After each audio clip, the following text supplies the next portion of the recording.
Hello friends, good morning to all of you. कैसे हैं सभी? I hope you all are very well. दोस्तों, चूंकि आज एक न्यू मंथ है और इस न्यू मंथ में न्यू एनर्जी के साथ एक नया टारगेट अपनी लाइफ में रखिए और इस टारगेट को पूरा करने के लिए दिन रात एक कर दीजिए। तो इसी बात के साथ हम जीके जी के साथ करंट अफेयर्स की ये सीरीज स्टार्ट करते हैं। जैसा कि आप सबों को पता है, हमने सारे पीडीएफ जुलाई महीने के जितने पीडीएफ थे सबको सेंड कर दिया है और आपको वो मिल जाएगा टेलीग्राम पे। सारे पीडीएफ 1 से 31 जुलाई तक के सारे पीडीएफ मैंने भेज दिए टेलीग्राम पे। तो डिस्क्रिप्शन में लिंक है, ज्वाइन कर लीजिए, वहां से डाउनलोड कर लीजिए, सेव कर लीजिए ताकि आपको परेशान ना होना पड़े। तो स्टार्ट करते हैं। पहला क्वेश्चन, मानव तस्करी के खिलाफ अंतरराष्ट्रीय दिवस, which day celebrated as world day against human trafficking या ट्रैफिकिंग इन पर्सन्स। तो ये जो है 30 जुलाई को ये मनाते हैं। जुलाई महीने के सारे इंपॉर्टेंट डेज की वीडियो पहले ही आ चुकी है। आपको मंथली करंट अफेयर्स जो है वो आपके बहुत काम का है। काइंडली देख करके नोट्स बना ले। पीडीएफ सब के सब भेज दिए गए हैं टेलीग्राम पे।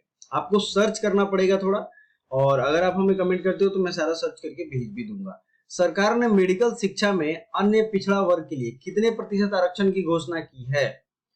तो ये जो है अदर बैकवर्ड क्लासेस के लिए मेडिकल एजुकेशन में भी 27% रिजर्वेशन दे दिया गया है। अगला है, किस देश ने ऐतिहासिक पासेओ डेल प्राडो बुलेवार्ड और रेटोरी पार्क का यूनेस्को द्वारा विश्व धरोहर स्थल में शामिल किया गया? देखिए, ये कहाँ का है? तो ये है स्पेन का। ये आपको समझना पड़ेगा।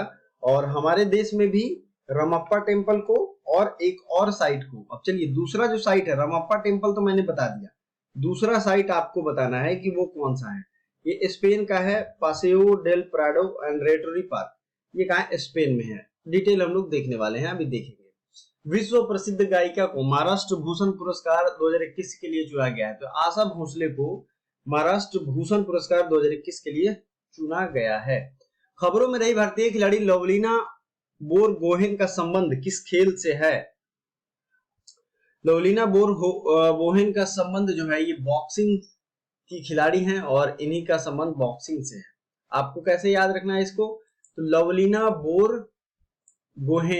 बोरगोहेन और बॉक्सिंग चीजों को एक दूसरे से कनेक्ट कर दिया। उसके बाद क्या होगा ना, आपको याद होगा तो आप भूल नहीं पाओगे। क्या है? बोरगोहेन। ठीक है, बोरगोहेन बॉक्सिंग। आई थिंक आपको याद हो गया होगा। आगे बढ़ते हैं।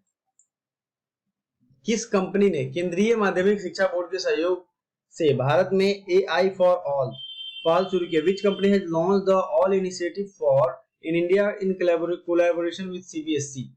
तो ये इंटेल ने शुरू किया है। AI मींस आर्टिफिशियल इंटेलिजेंस से रिलेटेड ये पहल होगी और ये शुरू किया किसने? इंटेल ने। ठीक है, आगे बढ़ते हैं। ठीक है, तो ये AI फॉर ऑल है, यानी आर्टिफिशियल इंटेलिजेंस के बारे में बातें की जा रही हैं। कोलैबोरेशन विथ CBSE, तो ये दो क्वेश्चन जरूरी है। किसके कोलैबोरेशन से किया जा रहा है? CBSE। और कौन कंपनी इसमें सपोर्ट कर रही है? तो इंटेल जो है, इंटेल आप देखते हो, इंटेल 5, इंटेल 7 ये प्रोसेसर इसमें करिए। बहुराष्ट्रीय समुद्री अभ्यास कटलस एक्सप्रेस 2021, ठीक है, मल्टी नेशनल मैरीटाइम एक्सरसाइज हो रहा है Cutlass Express, is being organized at which place? तो ये केन्या के मोम्बासा तट पे ऑर्गेनाइज किया जा रहा है। कहाँ किया जा रहा है? केन्या के मोम्बासा तट पे। अब ये केन्या हम लोग मैप में देखेंगे। नौसेना के नए उप प्रमुख कौन बने हैं? Vice chief of naval staff, तो ये बने हैं एसएन घोरमड़े। एसएन घोरमड़े।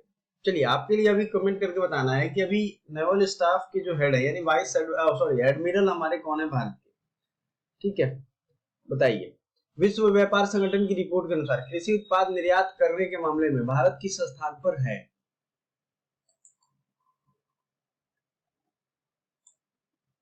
तो विश्व व्यापार संगठन यानी कि वर्ल्ड ट्रेड ऑर्गेनाइजेशन WTO के अनुसार भारत जो है एक्सपोर्ट के मामले में 9वें स्थान पे है।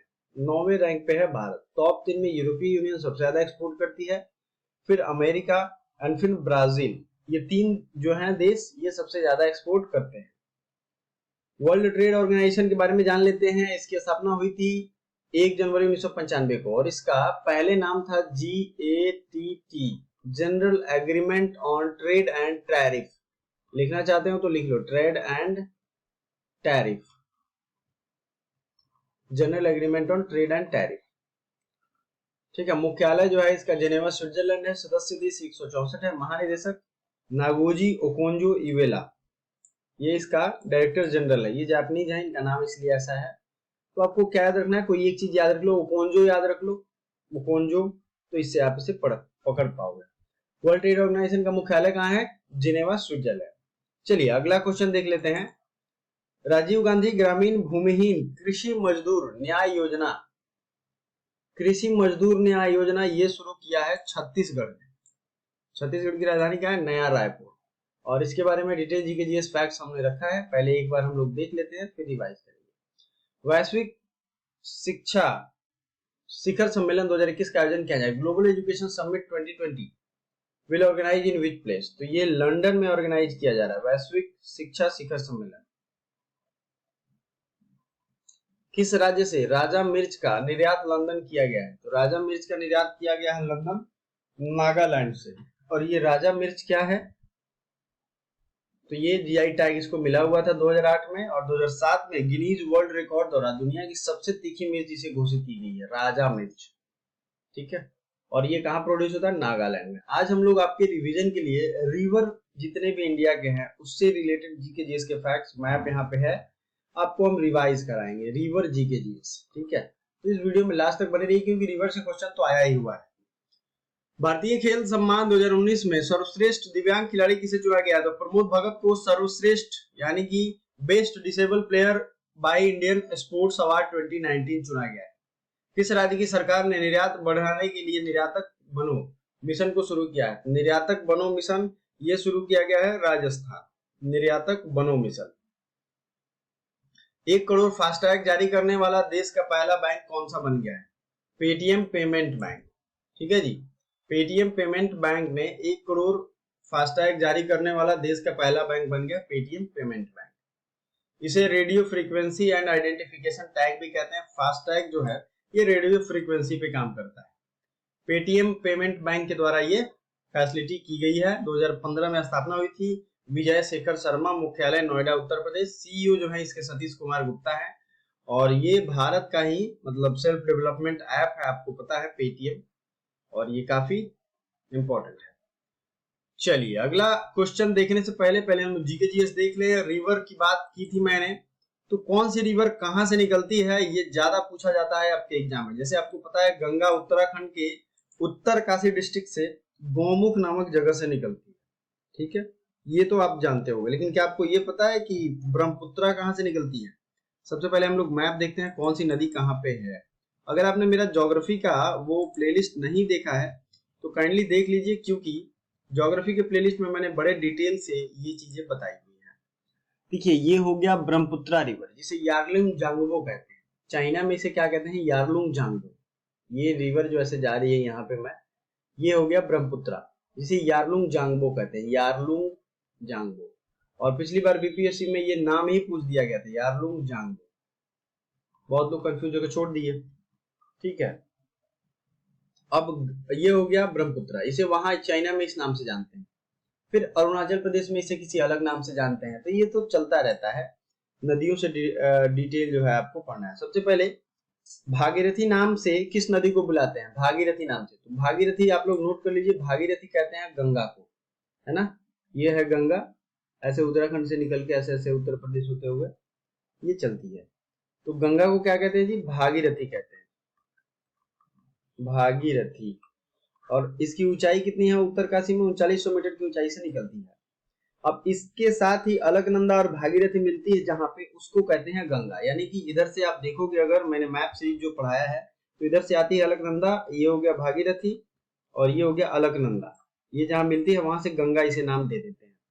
तो ये कहाँ, अलकनंदा कहाँ से निकलती है, तो बद्रीनाथ के संतुपत ग्लेशियर से निकलती है। और देवप्रयाग में ये दोनों मिलते हैं, ये जो जगह है देवप्रयाग में, यहाँ मिलते हैं। उसके बाद इसे गंगा के नाम से जानते हैं। ठीक है, और गंगा को पद्मा नाम से कहाँ बुलाते हैं, बताइए पद्मा नाम से कहाँ बुलाते हैं गंगा को, तो ये बुलाते हैं गंगा को पद्मा नाम से बांग्लादेश में। ठीक है, सिंधु भारत में किस राज्य से होकर बहती है, तो सिंधु नदी की बात हो रही है, जम्मू एंड कश्मीर में होकर बहती है। फैक्ट सब आप नोट करते चलो। भारत और पाकिस्तान के बीच जल संधि कब हुई थी? सिंधु नदी के वाटर को लेकर के 1960 में भारत, पाकिस्तान और वर्ल्ड बैंक के बीच समझौता हुआ था। इसमें 20% पानी ही भारत इस्तेमाल कर सकता है। सिंधु कहां से निकलती है? तिब्बत के मानसरोवर झील से निकलती है पहले चीज। और सिंगी खम्बम, सिंधु का अगर आपको याद करना हो तो जो जगह है उसका नाम है सिंगी खम्बम।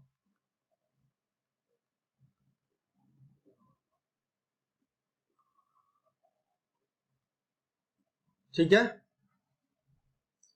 फिर सिंधु हो गया, सतलज हो गया। सतलज कहां से निकलती है? राकसताल लेक से निकलती है। सतलज कहां से निकलती है? राकसताल लेक से। कहां से निकलती है सतलज नदी? राकसताल लेक से।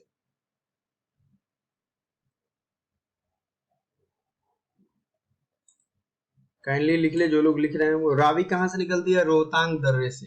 मैं लिख देता हूं सबको, रावी निकलती है रोहतांग दर्रे से। इसकी वीडियो अगर अलग चाहिए कहां से निकलती है नदियों के इंपॉर्टेंट फैक्ट्स, तो काइंडली कमेंट कर दे, मैं अभी आपको इसकी वीडियो आज ही बना करके दे दूंगा। आज मंथली करंट अफेयर्स भी आएगा, तो इसके लिए आप लोग तैयार रहें। व्यास कहां से निकलती है बताइए? व्यास, व्यास कुंड से। इसको याद करना एकदम हार्ड नहीं है। रावी, रौ से रावी, रौ से रोहतांग, तो ये निकलती है व्यास कुंड से। गंडक कहां से निकलती है? नेपाल से। रामगंगा कहां से निकलती है? नैनीताल के निकट रामगंगा निकलती है। नैनीताल कहां से? रामगंगा हिमाचल प्रदेश से निकलती है, नैनीताल के पास। ठीक है, चलिए अब कुछ और नदियां हैं, जैसे गंडक है तो ये भी गंगा के नजदीक ही निकलती है, नेपाल से। ठीक है, अब देख लेते हैं कोसी, जिसे बिहार का शोक कहते हैं। ये कोसी नदी कहां से निकलती है? कोसी निकलती है गोसाई थान चोटी के ऊपर। इसकी जगह का नाम है गोसाई थान। जो लोग भी नोट कर रहे हैं प्लीज नोट कर लें, क्योंकि फिर ये पता नहीं कब मैं फैक्ट रिवाइज कराऊं। अगला, मैंने कल कुछ लोगों से क्वेश्चन पूछा था कि अमरकंटक से कौन कौन सी नदियां निकलती हैं। ठीक है ना, अमरकंटक से कौन कौन सी नदियां निकलती हैं? किसी ने, बहुत कम लोगों ने जवाब दिया था, तो अब मैं बता ही देता हूं। अमरकंटक से सबसे पहला नदी जो निकलता है वो निकलती है नर्मदा नदी। कौन सी नदी है बताइए? अमरकंटक से नर्मदा निकलती है। अमरकंटक, ये आपके एग्जाम में पूछा गया है। नर्मदा और रावी, ये दो नदियां जो हैं, नर्मदा हालांकि निकलती है इससे, रावी, ये दोनों रिफ्ट बनाती है, रिफ्ट वैली यानी भ्रंश घाटी। ठीक है, अब देख लेते हैं ताप्ती कहां से निकलती है? बैतूल जिले से। मध्य प्रदेश के ताप्ती जो है ये एमपी से निकलती है, ताप्ती। महानदी कहां से निकलती है? सिहावा। महानदी ये निकलती है सिहावा से। सिहावा कहाँ है? छत्तीसगढ़। जो लोग नोट कर रहे हैं उनके लिए ये। अगर ये करंट अफेयर्स और जीके जीएस का सीरीज आपको अच्छा लगता है तो प्लीज लाइक दिस वीडियो। अब थोड़ा सा हम लोग देख लेते हैं, वीडियो आप लोग लाइक कर दीजिए, फिर उसके आगे कि कुछ साउथ इंडिया की नदियां हैं, मैं मैप में आपको दिखाऊंगा। जैसे कि ये कृष्णा, कावेरी, गोदावरी, इन सब नदियों का इंपॉर्टेंस आपको समझना है। ये साउथ इंडिया हो गया। पहले तो मैप वाइज आपको समझना है कि साउथ इंडिया है कहां से। ये हो गया महाराष्ट्र, इसमें से कृष्णा नदी निकलती है। नर्मदा और तापी हमने अभी बात की थी। छत्तीसगढ़ ये हो गया, जहां से क्या निकल रही थी? महानदी निकल रही थी। तेलंगाना गोदावरी, ये तेलंगाना स्टेट में गोदावरी नदी है। आंध्र प्रदेश, कर्नाटका, तमिलनाडु और केरला। केरला की पेरियार सबसे लंबी नदी है, मैंने कई बार बात की है। चलिए, तो कृष्णा जो है वो कहां से निकलती है? आप लोग लिख लीजिए, कृष्णा महाबालेश्वर से निकलती है। ठीक है, और तुंगभद्रा कहां से निकलती है? कर्नाटक से। गोदावरी कहां से निकलती है बताइए? गोदावरी ये महाराष्ट्र के नासिक जिले के त्रयंबकम गांव की एक पहाड़ी से निकलती है, यानी कि गोदावरी निकलती है नासिक जिले से। अब देखिए, कुछ लोगों ने, बहुत अच्छा लगता है मुझे जब वो अपना नोट्स बना करके और हमें शेयर करते हैं ग्रुप में, और मेरा व्हाट्सएप नंबर भी है कई लोगों के पास। अच्छा लगता है, वो प्राइवेटली भी शेयर करते हैं। तो काइंडली आप लोग पढ़िए, किसी तरीके से पढ़िए, लेकिन पढ़िए। केरला की रिवर का नाम क्या है? पेरियार। तो आज रिवर ही काफी लंबा हो गया। चलिए आगे बढ़ते हैं। छत्तीसगढ़ से बात की थी हमने, और छत्तीसगढ़ के जीके जीएस को देख लेते हैं। ये कर्क रेखा यहाँ से गुजरती है। स्वास्थ्य सुरक्षा अभियान, पढ़ई तुहार है, राजीव गांधी किसान न्याय योजना, पुलिस डिप्रेशन के लिए स्पंदन अभियान,